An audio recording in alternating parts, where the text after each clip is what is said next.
ามหาคนหักซื่อจันเดินทางมาได้5-6 วันตามหาคนหาที่ข้าห่วงใยคนหักข้าเอ๋ยป่านนี้เจ้าอยู่หนใดเวรหรือกรรมอันใดเรื่องอันใดก็เคยจะมีใจหักแท้แต่แล้วเจ้ามาแปรพัน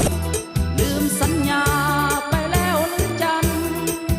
คำเดียวน้องบ่สั่งลาอายมันจน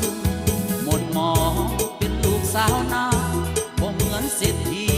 ที่มีโตโยตาหล่นจากฟ้ามาคองเคียงน้อยปลายนาสัญญาจะหักกันจนตายแต่แล้วเจ้ามาเปลี่ยนใจเปลี่ยนไป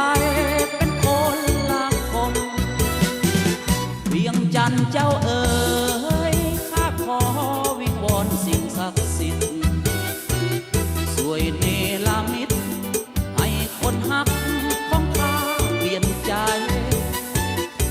กับเถิดบ้านนาห่วงเขายังล้อคนเกี่ยวข้ายังหักเจ้าคนเดียวกับคืนบ้านนาเถิดเอ๋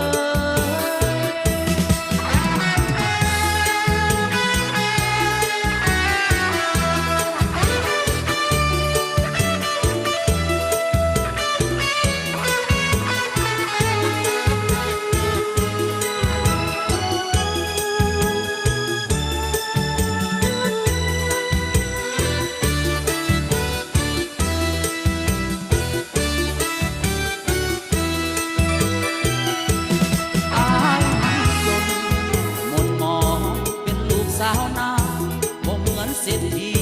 ที่มีโตโยตาหล่นจากฟ้ามาคองเคียงน้อยปลายนาสัญญาจะหักกันจนตายแต่แล้วเจ้ามาเปลี่ยนใจเปลี่ยนไปเป็นคนละคนเวียงจันทร์เจ้าเอ๋